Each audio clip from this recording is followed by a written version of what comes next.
우리 청년들 신앙에 관심이 많습니까? 다시 묻습니다. 잘 생각하고 대답하세요. 신앙에 관심 많습니까? 어른 말고요. 청년들만. 예. 관심이 있다는 건 거기에 시간과 또 열정과 헌신과 물질이 그곳에 들어가죠.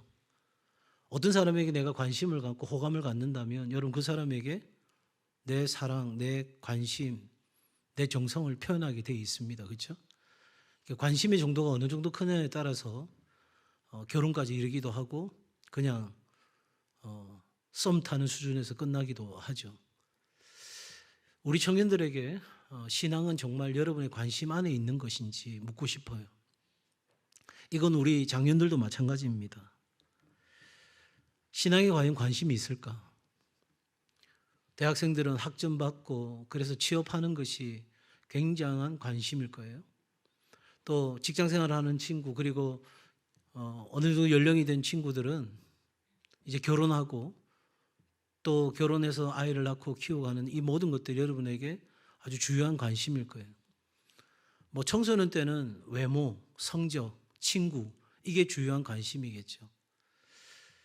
그런데 과연 그러한 관심들이 우리의 신앙의 관심보다 더 우선하는 게 맞는 걸까? 이 질문을 하고 싶은 거죠. 우리 어른들을 생각해 보면 내 노후의 삶을 관심 갖고 내가 어떻게 하면 돈을 더 벌 수 있고 어떻게 하면 내가 더 좋은 환경과 여건 속에서 편안하게 살 수 있는가 여기에 대해서 관심 갖는 것이 하나님에 대한 신앙에 대한 관심 갖는 것보다 더 우선하는 것이 맞는 것일까? 이 질문을 하는 겁니다. 다시 복음학교라고 하는 것은 제가 복음학교라고 하는 복음의 시리즈를 한 3번은 우리 교회에서 몇 주에 걸쳐서 했습니다. 그런데 좀 다른 각도에서 다시 복음학교로 왜냐하니까 제가 아무리 생각해봐도 우리 청년들에게 얼마든지 할 수 있는 예산을 몇 천만 원을 지원한다 해도 내가 매주마다 여러분이 좋아할 만한 이벤트를 한다 해도 그거 가지고 여러분의 영혼이 살아나지는 않을 거예요. 정말 오랜 시간 동안 수개월 동안 아니 제가 우리 교회 담임 목사로 부임하고 지금까지 어떻게 하면 청년들을 살릴 수 있을까 그 고민 안에 늘 언제나 제가 하나님 앞에서 확신하게 이야기할 수 있는 건 제 사역의 늘 우선순위의 고민이었어요. 우리 청년들의 삶이 신앙이 무너지는 상황들 가운데서 저 안에 새벽마다 기도하는 중에 하나님 저에게 말씀하신 것은 제가 부교역자 때 청년부를 담당하는 지도자일 때 그때 하나님 앞에서 했던 제 기도를 기억나게 하셨어요. 하나님 목사로서 아이들에게 그냥 기도해 줄게 힘내라 이것 말고 진짜 돈이 필요한 아이들에게는 돈을 주고 취업이 필요한 아이들은 취업의 길을 열어주고 결혼에 대해서 기대하는 친구들에게는 좋은 사람을 만나게 해주고 그런 일들을 좀 제가 할 수 있으면 어떻겠습니까? 제 청년사역 할 때 그 고민이 저의 고민이었어요. 눈물로 새벽에 기도하는데 하나님이 제게 말씀하신 것이 있어요. 베드로가 이야기한 그 고백이에요. 은과 금은 내게 없거니와 내게 있는 것으로 내게 주노니 곧 나사렛 예수 이름으로 일어나 걸으라. 여러분에게 어떤 물질적인 후원을 하는 것보다 여러분에게 어떤 정서적인 지지를 보내는 것보다 여러분에게 실제적 필요를 돕는 것보다 가장 중요하고 핵심적인 것은 여러분 복음을 여러분에게 전하는 것 이것보다 중요한 것은 없다는 확신이 제 안에 있었고 그래서 이제 다시 복음학교를 하게 된 것입니다. 언제까지 이 복음학교를 이어갈지는 모르겠어요. 그러나 제 마음 안에 복음학교와 정체성 회복학교와 그리고 교회 공동체 회복에 대한 주제를 다루어야 되겠다 하는 마음을 주셨고 이미 제 설교 계획은 30주를 넘어 대략적인 계획을 갖고 있어요. 벌써 표정들이 30주 동안 공부해야 되나 이런 표정인데 여러분 우리 청년 때의 가장 중요한 부분을 우리 장년들이 청년들과 함께 하면서 신앙의 가장 근본적이고 가장 중요한 핵심들을 공부하는 시간들을 가지면 좋겠다. 이것이 제가 이 주일 3부 예배를 계획하고 준비하는 목사로서의 마음이라는 걸 말씀드립니다. 특별히 우리 장년들에게는 정말 청년들을 위해서 함께 기도하고 축복하는 자리를 가질 겁니다. 그래서 내 아들, 딸이 아니어도 내 손주가 아니어도 여러분 그 청년을 위해서 함께 기도하는 자리에 여러분 있어 주시기를 부탁을 드립니다. 자, 다시 처음으로 돌아가서 우리의 삶에 있어서 신앙이 관심 밖에 있거나 또 우리의 관심의 순위에서 멀어지는 이유는 뭐냐면 하나님이 누구신지 모르기 때문이에요. 하나님 믿죠. 내가 하나님 믿습니다. 그런데 아는 것 같은데 모르는 거예요. 또 어릴 때부터 들어는 봤는데 그게 내 안에 확신되지 않는 거예요. 기도도 하죠. 여러분 예배도 하죠. 오늘 또 우리 이무희 청년이 예배를 인도해요. 참 우리 교회에 예배를 인도할 수 있는 좋은 자원들이 많아요. 기정이도 있고 또 옆에 있는 다른 우리 다음 바톤을 이어받을 친구들도 그렇고 참 귀한 청년들이 많이 있어요. 여러분 그런데 우리가 예배해요. 저는 길을 만드신 주 이 찬양 들을 때마다 저는 가슴이 뛰거든요. 제가 가는 선교지마다 이 찬양 틀어놓고 제가 기도했어요. 캄보디아에서 그 교회가 건축되어져서 헌당식을 갖기 전에 그 예배실에 저를 안내해 주었을 때 거기에 이 찬양을 스피커에 꽂아놓고 온 동네 떠나가도록 틀어놓고 기도했어요. 하나님 바로 이곳에서 길을 내시기를 원합니다. 정말 하나님의 대로가 열리기를 원합니다.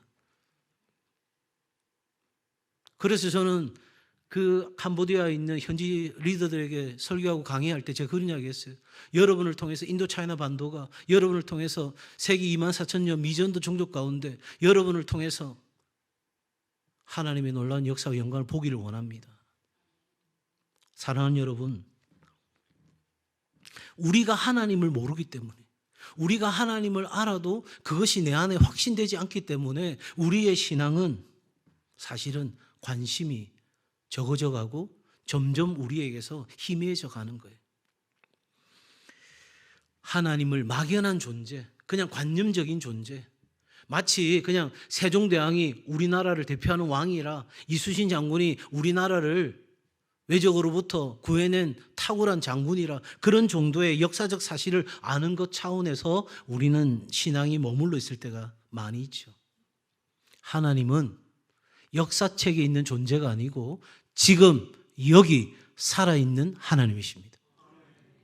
다시, 하나님은 지금 여기 여러분의 삶에 살아있는 하나님이십니다.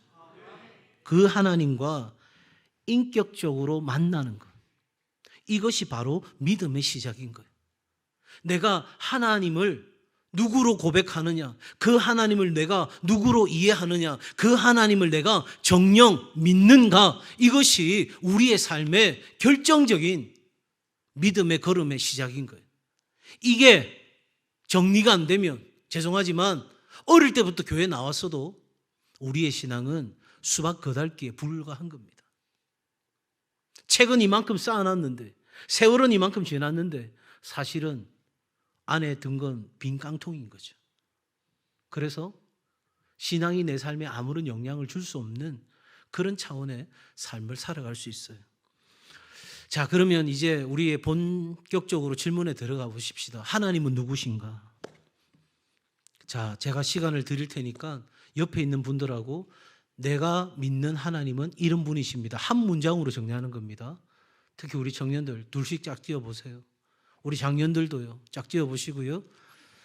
오후에 잠 오잖아요. 제가 시킵니다. 그래서 자, 내가 믿는 하나님은 어떤 하나님이십니다. 이렇게 서로에게 소개하는 겁니다. 제가 잠깐 시간 드릴 테니까 여러분 길게 복잡하게 생각하지 마시고 내가 믿는 하나님은 이런 하나님입니다. 한번 나눠보시죠.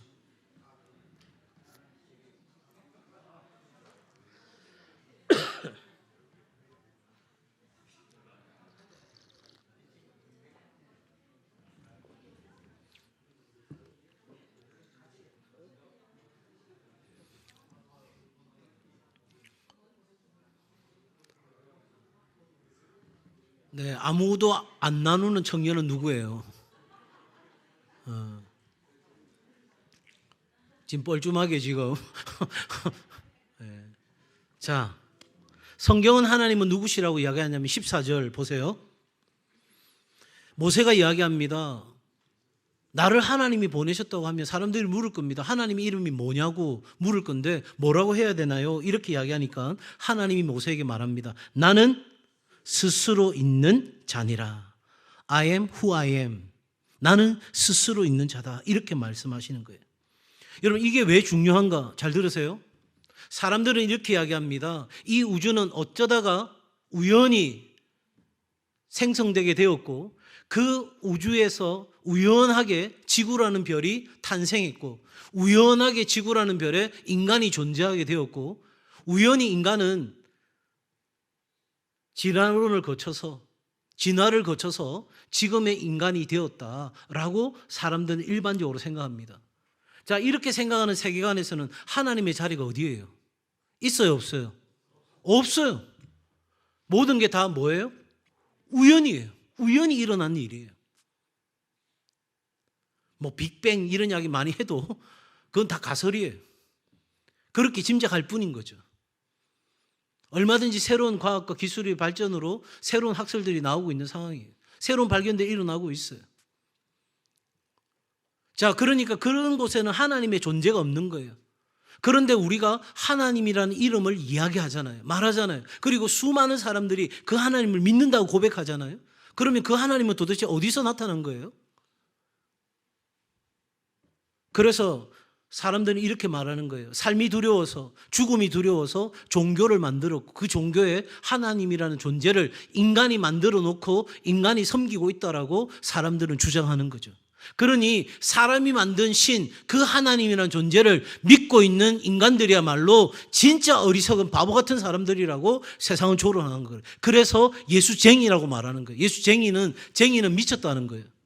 어떤 일에 미친 사람을 쟁이라고 하거든요. 그러니까 예수에 미친 사람들이 예수쟁이인 거예요. 그러니까 우리 청년들이 그런 말 듣기 싫은 거예요. 기독교라는 말 듣고 싶지 않은 거예요. 기독교, 예수에게 미친 사람 그런 이야기 듣고 싶지 않은 거예요. 그러니 우리도 그런 정도의 수준의 생각을 갖고 있어요. 그냥 어쩌다 보니까 내가 하나님을 믿게 된 거지. 여러분, 거기에 대해서 성경은 명확한 답을 주고 있어요. 성경이 거기에 대해서 답을 주고 있지 않으면 우리는 모호하고 혼란스러울 거예요. 그런데 하나님은 누군가에 의해서 만들어진 존재가 아니라 스스로 존재하는 분이라고 자신의 이름을 우리에게 말씀하고 있어요. 하나님은 누구시라고요?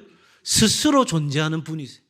누군가에 의해서 만들어진 존재, 누군가에 의해서 탄생된 존재, 누군가에 의해서 추상적 개념으로 정리된 그런 존재가 아니라 하나님은 이 세상이 만들어지기 전부터, 이 우주가 생성되기 전부터 하나님은 존재하신, 스스로 존재하는 다름 아닌 I am who I am. 나는 그런 존재라고 우리에게 말씀하세요. 이건 뭘 동시에 의미하냐면 하나님이 창조의 시작이다 하는 거예요. 여러분의 의식 속에서 계속 하나님이란 존재가 그냥 막연하고 모호하게 느껴진다면 잘 한번 생각해 보자고요. 스스로 있는 하나님이 만드신 세상, 여러분 이게 동의되십니까? 하나님이 세상을 만드셨다는 게 동의되십니까? 아니면 그게 믿어지지 않으면 여러분은 미안하지만 우연히 믿고 있는 거예요. 우연히 되어진 거지 뭐. 어쩌다 보니까 이렇게 된 거지. 제가 한번 물어볼게요. 여러분 어쩌다가 그렇게 됐는데 어쩌다가 이 지구라는 별이 태양과 지금보다 더 가까워지면 어떻게 될까요?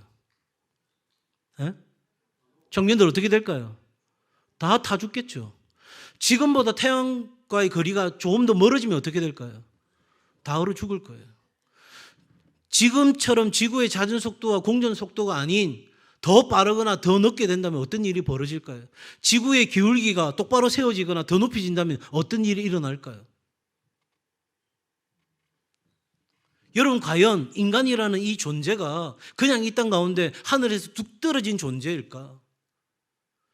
여러분 그 모든 것이 다 우연히 되었다고 믿는 것이 더 놀라운 믿음인 거예요. 그렇지 않아요 여러분? 그리고 그 우연은 왜 지금도 계속해서 일어나지 않고 있는 건가요? 우리는 많은 질문에 오히려 답을 못하면서 이렇게 이야기하는 거예요. 그래서 나는 오히려 하나님을 믿는다가 아니라 나는 모르겠다는 거예요. 불가지론에 빠지는 거예요. 여러분 그런데 그것도 사실은 믿음이에요. 오늘 성경은 우리에게 하나님은 어떤 분이시다? 스스로 존재하는 분이시고 하나님은 우리를 창조하신 절대자, 그 존재임을 밝히고 있습니다. 인생에 여러분 수많은 질문이 있어요. 우리 청년 때 그런 질문들을 해야 결혼하고 지금보다 더 나이가 들어서도 인생 방황하지 않아요. 청소년기에 아무 탈 없이 자란 친구들, 한 번도 자신의 어떤 정체성이나 여기에 대해서 고민해 보지 않고 그냥 순둥이로 자란 친구들은요, 반드시 나이가 들어가지고 사춘기를 앓습니다. 그때는 사춘기를 안 하고 오춘기라고 하죠. 사춘기를 알아봤던 친구들은 오히려 이후에 자아 발달이나 여러 면에서 올바른 성장을 할 수 있어요.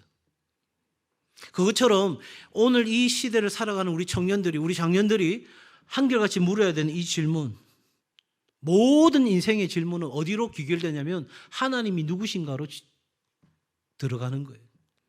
그 질문을 묻고 올라가면 나는 무엇을 하고 살아야 되나? 나는 누구와 함께 살아야 되나? 나는 어떻게 사는 것이 맞는 것인가? 그렇게 물어보고 들어가면 결국은 나를 이 땅에 존재하게 하신 분이 누구신가? 그리고 내가 오늘 이 땅에 존재하는 것이 우연이 아니고 필연적이라면 그 필연적인 삶을 허락하신 하나님이 나를 통해서 이루고자 하시는 것은 무엇인가? 그렇다면 결국 하나님은 누구신가?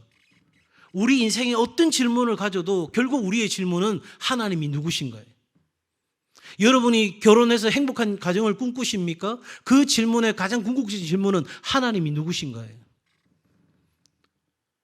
살아보면 서로가 잘 대화해서 잘 풀어갈 수 있을 것 같지만 그렇지 않아요. 어느 순간인가 마치 담벼락이 되고 혼자 말하는 것처럼 느껴지는 순간이 찾아와요. 그런데 그 상황 속에서도 하나님이 나를 이 땅 가운데 보내셨고 하나님이 이 가정을 세우셨고 하나님이 나를 이곳에 두셨다고 믿는다면 우리는 거기서 하나님이 누구신가에 대한 질문을 가지고 우리 인생의 어려움과 장애물들을 돌파해내는 힘을 갖게 되는 것이죠. 그러므로 여러분, 하나님이 누구신가? 이 세상은 어떻게 존재하게 되었는가? 여기에 대한 대답을 가질 때 우리는 지금 이곳에서 내가 살아가야 될 이유가 생기는 거예요. 이게 안 되면 어떤 삶을 꿈꾸냐면 생존을 꿈꾸는 거예요. 생존.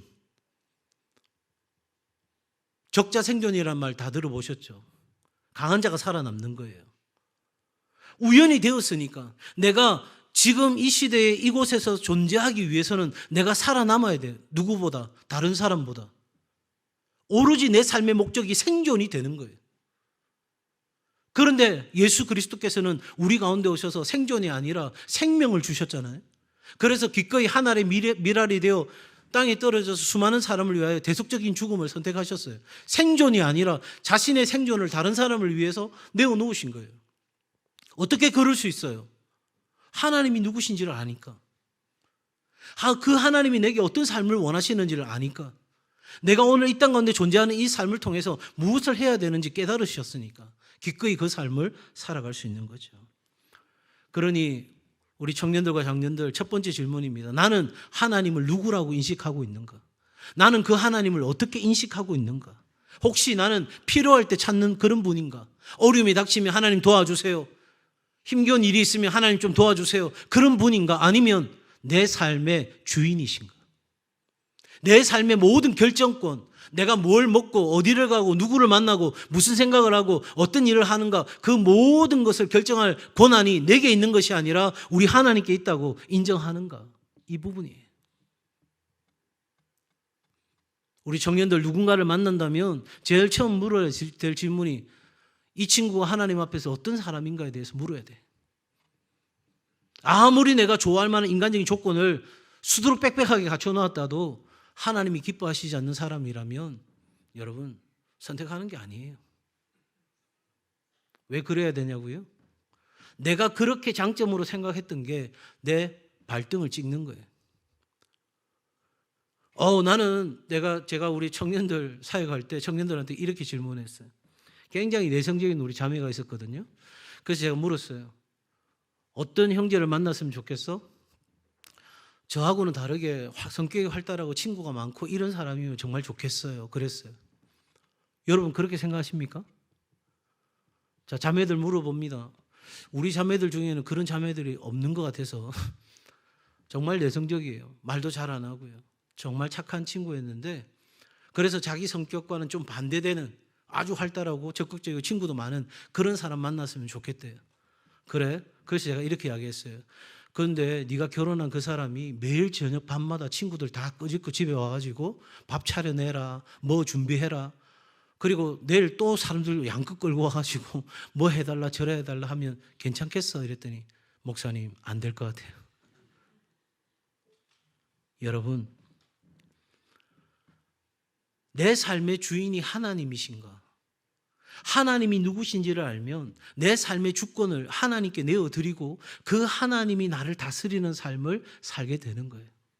그런데 내가 하나님의 주권을 인정하고 살지 않는다는 것은 곧 내가 하나님이 누구신지를 미안하지만 아직도 모르고 있다는 거예요. 알아도 제대로 알고 있지 않고 알아도 그게 내 안에 믿음의 자리까지 오지 않았던 거예요. 그러니 여러분, 오늘 첫 번째로 말씀드립니다. 나는 아무것도 안 믿는 사람이 아니라 무언가를 믿고 있어요. 하나님이 계시지 않는다는 걸 믿든지 아니면 하나님이 계시는지 아니 계신지 모르겠다는 불가지론에 빠져있는 그 믿음의 상태에 있든지 아니면 하나님은 스스로 있는 자라고 스스로 존재하는 그래서 창조하시고 그래서 나를 이곳 가운데 있게 하신 하나님이시라고 믿고 그 하나님이 내 인생의 주인이라고 믿든지 여러분 우리에게는 분명한 믿음의 선택이 필요하고 하나님이 내 삶의 주인인 것을 고백하고 믿을 때 우리 삶에는 하나님으로부터 부어지는 놀라운 복을 누리게 될 줄로 믿습니다. 자, 두 번째로 그 하나님이 스스로 존재하시는데 그 하나님은 도대체 뭘 하시는가? 15절이에요. 15절 같이 읽겠습니다. 시작. 하나님이 또 모세에게 이르시되 너는 이스라엘 자손에게 이같이 이르기를 너희 조상의 하나님 여호와 곧 아브라함의 하나님 이삭의 하나님 야곱의 하나님께서 나를 너희에게 보내셨다 하라. 이는 나의 영원한 이름이요 대대로 기억할 나의 칭호니라. 아멘. 이 부분은 오늘 오전에 제가 우리 주일 예배 때 말씀한 내용과 연결되어지는 부분입니다. 하나님은 그렇게 스스로 존재하시는 분인데 그러면 하나님은 도대체 어떻게 존재하시고 무엇을 하고 계시는가 하는 질문이 우리에게 들어오잖아요. 그러니까 하나님은 우리를 사랑하심으로 존재하셔요. 그의 피조물들을 너무너무 사랑하세요. 그런데 그 사랑이 근거가 되어서 우리의 삶 가운데 역사하시는 분이시라고요. 이걸 다른 말로 표현하면 우리 청년들만 한번 따라합시다. 하나님은 지금도 나를 위해 일하고 계십니다. 믿으시면 아멘. 여러분 확실한 믿음이 필요해요. 오늘 성경이 뭐라고 말합니까? 너희 조상의 하나님 여호와 곧 아브라함의 하나님, 이삭의 하나님, 야곱의 하나님, 요셉의 하나님. 그 말이 무슨 말이에요? 아브라함의 삶에 개입하고 들어오셨고 이삭과 야곱의 삶에 요셉의 삶에 하나님께서 개입하고 들어오신 거예요. 하나님이 그들의 삶 주변에서 일하고 계셨고 그들의 일상생활 속에서 일하고 계셨어요. 아브라함이 약속한 아들 이삭을 기다리지 못하고 아내의 간청으로 여종 하갈을 침소에 들여서 아이를 낳게 됩니다. 이스마엘이라는 그 아들을.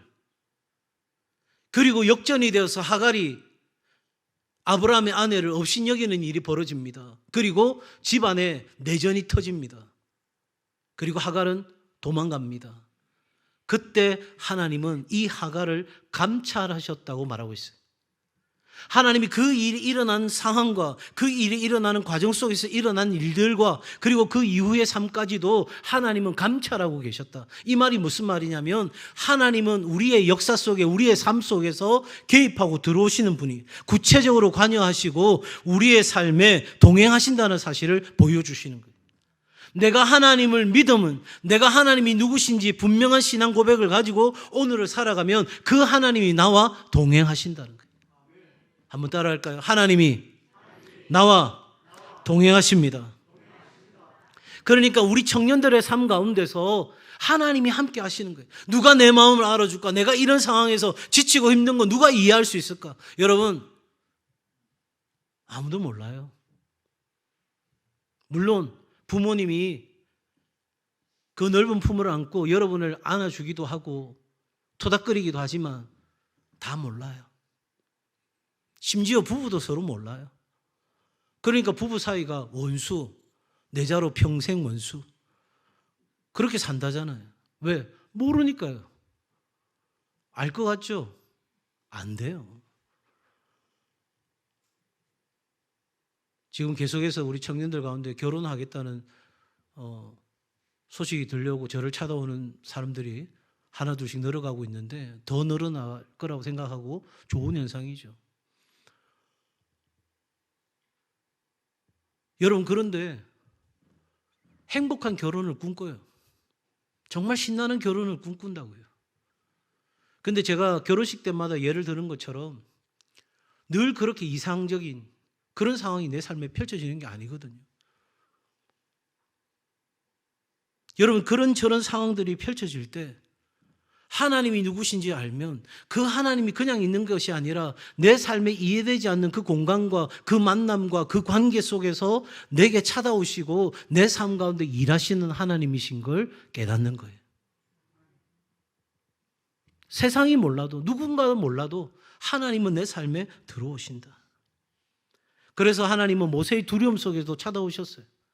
어떻게 해야 될지 모르겠는데 모세의 삶 가운데 찾아오셨어요. 그리고 사명을 맡기셨죠. 그리고 우리가 미래가 불안하고 지금 내 삶의 자존감이 바닥을 치고 그래서 내가 어떻게 살아가야 될지 모르지만 여러분, 하나님은 이렇게 말씀하세요. 너의 연약함, 너의 취약함, 너의 부족함 괜찮아. 왜? 스스로 존재하는 하나님이 나를 온전케 하시고 하나님이 내 삶에 역사하시고 하나님이 나를 위해 일하시고 하나님이 내 삶을 강하게 붙드시니까 우리는 능히 우리의 연약함, 취약함을 뛰어넘는 삶을 사는 거예요. 그러니 우리 청년들, 하나님이 누구신지 알면 여러분의 취약함과 대담하게 맞서는 일이 일어나는 거예요. 이 취약함에 대담하게 맞서라는 것은 책 제목이에요.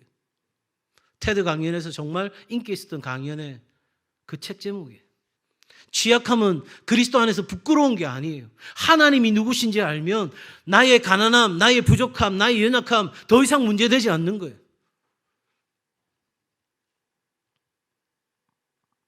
어릴 때 제 삶은 도시 빈민의 삶을 그대로 고스란히 다 몸소 체험한 인생이었어요. 아무리 가난해도 그렇게 사는 사람은 별로 없을 거예요. 물론 제가 어려움을 겪은 것보다는 사실 우리 어머니가 지고 간 짐이 이루 다 말할 수 없는 인생의 짐이었어요. 그런데 저를 위해 기도해 주시던 한 분이 이렇게 선포하셨어요. 예수 그리스도가 너의 가난을 가져가시고 너에게 하나님의 부유함을 주셨다. 왜 저에게 주셨다는 게 떨어요? 뭐 기분 많이 나빠요? 여러분, 저는 거기에 내 인생을 걸었어요.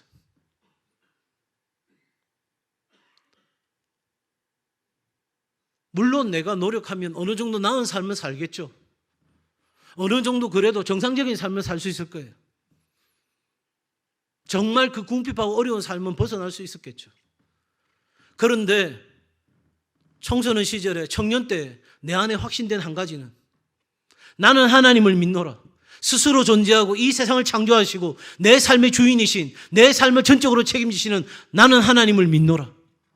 그 하나님이 나와 함께 하시면 나는 산다.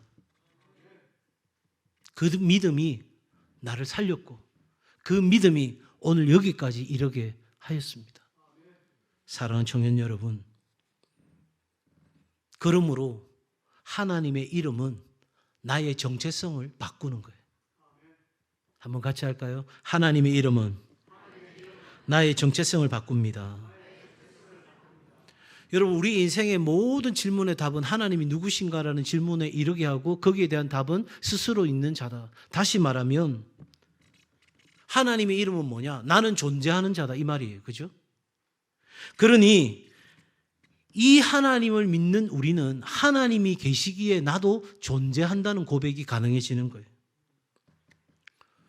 세상의 모든 학문은 바로 여기에 있습니다. 내가 누구인가를 밝히고자 하는 겁니다. 내가 어디에서 와서 어디에 있고 어디로 갈 것인가. 결론적으로 말씀드린다면 하나님이 누구신지를 알 때 우리의 모든 인생의 질문은 명확한 답을 갖게 되는 것이죠. 그래서 삶의 열매는 인식의 문제예요. 내가 하나님을 어떻게 인식하느냐. 아무것도 할 수 없는 그런 하나님, 그냥 내 생각의 틀에 갖춰져 있는 하나님, 내 손바닥에 올려놓고 내가 모든 것을 판단할 수 있는 그런 하나님의 수준이라면 여러분의 삶에 아무것도 바뀔 건 없어요. 그러나 나의 생각을 뛰어넘는, 내 생각과 비교될 수 없는 이 세상을 창조하신 스스로 있는 존재라는 걸 믿는다면 우리의 삶은 완전히 달라지는 겁니다. 그 하나님을 알고 믿을 때 나의 정체성이 달라지는 거예요. 나는 할 수 없다가 아니라 나는 할 수 있습니다. 누구 안에서? 그리스도 안에서. 나는 아무것도 아닙니다. 그러나 그리스도 안에서 나는 존귀한 자입니다. 나는 부족한 자입니다. 그러나 그리스도 안에서 나는 온전해집니다. 삶의 정체성과 고백이 완전히 달라지는 것입니다. 그러니 여러분, 오늘 첫 시간 하나님이 누구신가? 스스로 있는 자. 그래서 이 세상을 창조하시고 우리에게 삶의 목적과 이유를 주신 그 하나님을 믿는다면 오늘 우리의 삶의 고백이 달라지고 여러분이 여러분의 삶을 인식하고 평가하는 수준이 달라져야 할 것입니다. 확실한 것 한 가지, 하나님은 살아 계십니다. 하나님은 지금도 저와 여러분과 함께 하시고 우리를 위해 일하고 계십니다.